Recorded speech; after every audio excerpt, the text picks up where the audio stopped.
Hello friend, welcome to my YouTube channel excellent success group पे। तो friend, आज हम डिस्कस करेंगे क्लास 9th में चैप्टर 10 सर्कल की थ्योरम 10.12। ठीक है फ्रेंड, 10.12 थ्योरम में बोला गया if a sum of the pair of opposite angle of a cyclic quadrilateral is a cyclic. ठीक है फ्रेंड, इसका मतलब ये है कि कोई क्वाड्रिलेटरल है जिसमें अपोजिट एंगल का सम अगर 180 डिग्री है तो प्रूफ करो कि वो साइक्लिक क्वाड्रिलेटरल होगा। ठीक है फ्रेंड, तो मैंने 3 पॉइंट लिए ए बी सी। ठीक है, यह नाम रखा मैंने। चौथा पॉइंट मैंने मान लो यहाँ ले लिया, इसका नाम रखा ए बी सी और डी। ठीक है फ्रेंड, 4 पॉइंटों को मैंने मिला दिया यहाँ पे। ये मेरे 4 पॉइंट हो गए। बोला कि अपोजिट पेयर का सम कितना है, 180 डिग्री है। मान लो एंगल सी और एंगल ए, इन दोनों का जोड़ कितना है, 180 डिग्री है। ठीक है फ्रेंड, यानी कि गिवन में मैं लिख देता हूँ, दिया है A B C D is a quadrilateral. ठीक है, ए बी सी डी को चतुर्भुज है, ए बी सी डी एक चतुर्भुज है। ठीक है फ्रेंड, जिसमें अपोजिट एंगल का सम एंगल ए और एंगल सी दोनों का जोड़ कितना दे रखा है, 180 डिग्री दे रखा है। तो प्रूफ करो ये साइक्लिक क्वाड्रिलेटरल होगा। साइक्लिक क्वाड्रिलेटरल का मतलब कि चारों पॉइंट किसी सर्कल पे लाई करते हैं, ये चारों पॉइंट। ठीक है फ्रेंड, तो इसके लिए मैं यूज़ करूँगा कन्वर्स स्टेटमेंट का, यानी कि विरोधाभास की स्थिति का। मैं ये मान के चलूँगा कि मेरे जो पॉइंट है बी सी डी, ये मान लो किसी सर्कल के ऊपर लाई करते हैं। मैं ए को उसके ऊपर नहीं लूँगा। मैं ये मान के चलूँगा कि मेरा सर्कल पे बी भी आएगा, सी भी आएगा, डी भी आएगा, बट ए नहीं आएगा। थोड़ा सा टेढ़ा हो गया। ठीक है फ्रेंड, मैं ये मान के चलूँगा कि मेरा जो सर्कल है ना, सर्कल पे डी भी लाई करेगा, सी भी लाई करेगा और बी भी लाई करेगा, बट ए लाई नहीं करेगा। ठीक है फ्रेंड, ये मैं मान लेता हूँ। टू प्रूव, सिद्ध करना है। प्रूव ये करना है कि साइक्लिक क्वाड्रिलेटरल है। A B C D is a cyclic quadrilateral. A B C D एक चक्रीय चतुर्भुज है। ठीक है, ये बात मुझे प्रूफ करनी है। तो अब इसे प्रूफ करने के लिए मैं इसकी कन्वर्स स्टेटमेंट का यूज़ करूँगा। मैं लिख देता हूँ कि मैं ये मान के लेता हूँ, let A B C D be not a cyclic quadrilateral. A B C D एक चक्रीय चतुर्भुज नहीं है। ठीक है, इसे प्रूफ करने के लिए मैंने इसकी उल्टी स्टेटमेंट ली है कि हाँ भाई ये चक्रीय चतुर्भुज नहीं है। ठीक है, मैंने सर्कल ड्रॉ किया है। Draw a circle passing through 3 non collinear point B C and D. ठीक है, एक वृत्त की रचना की जो 3 असरेखी बिंदु से गुजरता है। असरेखी बिंदु से गुजरता है।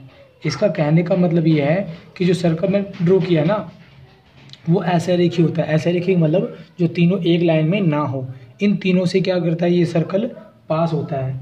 ठीक है फ्रेंड, एंड जो ए डी पर कोई बिंदु मान लो, यहाँ पर मान लो। ठीक है, मान लो ये पॉइंट क्या मान लो, ए डैश समझ लो। ठीक है फ्रेंड, क्या समझ लो, ए डैश। ठीक है, जॉइन ए डैश और बी। ठीक है, यानी ए डैश बी को मिलाया। इसके ऊपर एक पॉइंट है, मैंने इसको क्या किया, बी से मिला दिया। ठीक है फ्रेंड, अब मिलाने पे जो मेरा ए डैश बी और सी डी, ये क्या बन जाएगा, एक तरीके से साइक्लिक क्वाड्रिलेटरल बन जाएगा। तो मैं लिखूंगा A B A dash B C D is a cyclic quadrilateral. A dash B D एक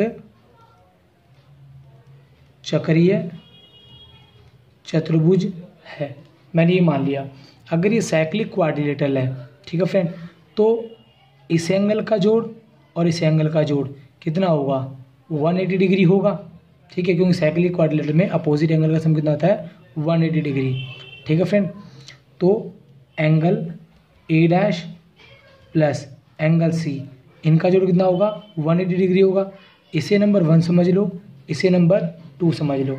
समझने के बाद फिर मैंने लिखा फ्रॉम 1 and 2, समीकरण 1 और 2 से, ठीक है फ्रेंड। देखो ए और सी का जोड़ कितना है? 180। ए डैश और सी का जोड़ भी कितना? 180। तो मैं क्या करूँगा? इन दोनों स्टेटमेंट को क्या कर दूंगा? इक्वल, क्योंकि इन दोनों का जोड़ भी 180 है, इन दोनों का जोड़ भी 180 है। तो मैंने यहाँ पे इक्वल कर दिया। A plus angle C equal A dash plus angle C. Angle C से एंगल सी क्या हो गया? मेरा कैंसिल हो गया, यानी एंगल ए और एंगल ए डैश दोनों के दोनों मेरे क्या हैं? इक्वल हैं। इसको मैं नंबर क्या देता हूँ? 3 दे देता हूँ, ठीक है फ्रेंड। और आपको समझाने के लिए फ्रेंड, इस एंगल को, एंगल ए को, एंगल बी को, ठीक है, तो यहाँ पे मेरा आपको ट्रायंगल नज़र आएगा ये वाला, ठीक है। इस ट्रायंगल को मैं अगले पेज पे आपको नोट करके दिखाता हूँ, लेकिन इसको मैं थोड़ा सा मार्किंग दे देता हूँ। इसे नंबर 1 दे देता हूँ, इसे नंबर 2, इसे नंबर 3, ठीक है, और ये नंबर 4 दे देता हूँ इस एंगल को, ठीक है, ताकि समझने में आसानी हो। ये मेरा एंगल नंबर 3 है, ये एंगल नंबर 1 और ये एंगल नंबर 2। इसको मैं अगले पेज पे नोट कर देता हूँ। तो फ्रेंड पेज वाले फिगर को मैंने इस पेज पे नोट कर दिया है, ठीक है। इसमें से मैं एक ट्रायंगल को बाहर निकाल लेता हूँ, ठीक है फ्रेंड।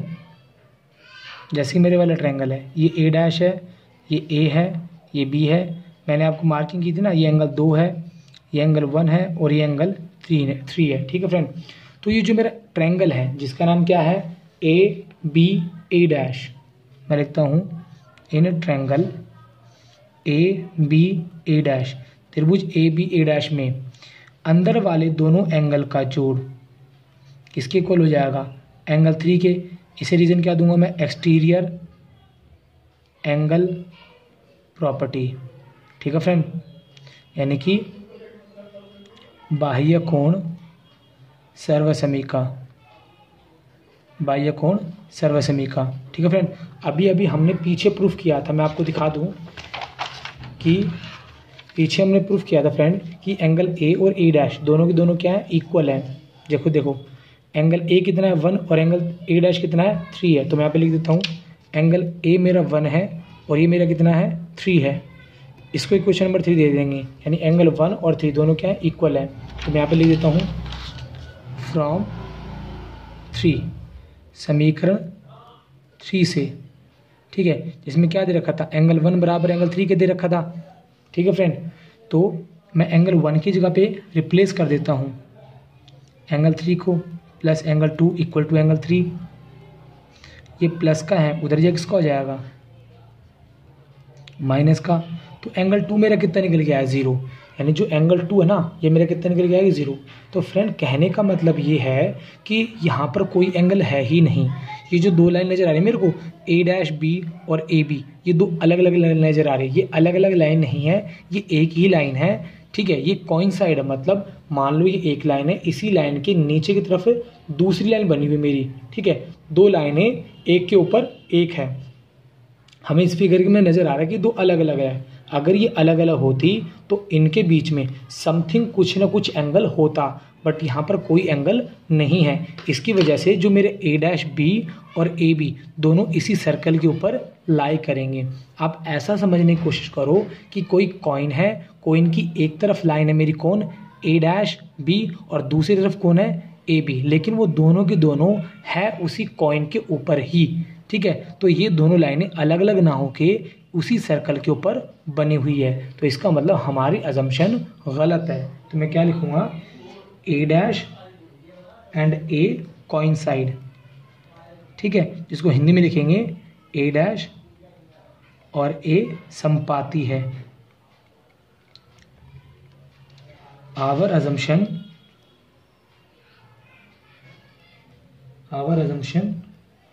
वॉज रॉन्ग, हमारी कल्पना गलत थी, हमारी कल्पना गलत थी। ठीक है, जो पॉइंट ए है वो मेरा क्या है, सर्कल पे लाई करता है। Point A lies on circle, जो पॉइंट मेरा ए ना, जो मैंने बाहर दिखा रखी है, ये बाहर नहीं है, ये इसी सर्कल के ऊपर लाई करता है। ठीक है, point A lies on a circle. ठीक है फ्रेंड, यानी कि A B C D are cyclic quadrilateral. A B C D एक चक्रीय चतुर्भुज है। ठीक है फ्रेंड, तो इसी के साथ फ्रेंड मेरा ये 10.12 थ्योरम यहाँ पे कंप्लीट होती है। ठीक है फ्रेंड, अगर वीडियो अच्छी लगी हो तो लाइक का बटन दबाएं और नया तो चैनल को सब्सक्राइब करें फ्रेंड। ठीक है, मिलते हैं अगली वीडियो के अंदर। Okay, bye bye, thank you.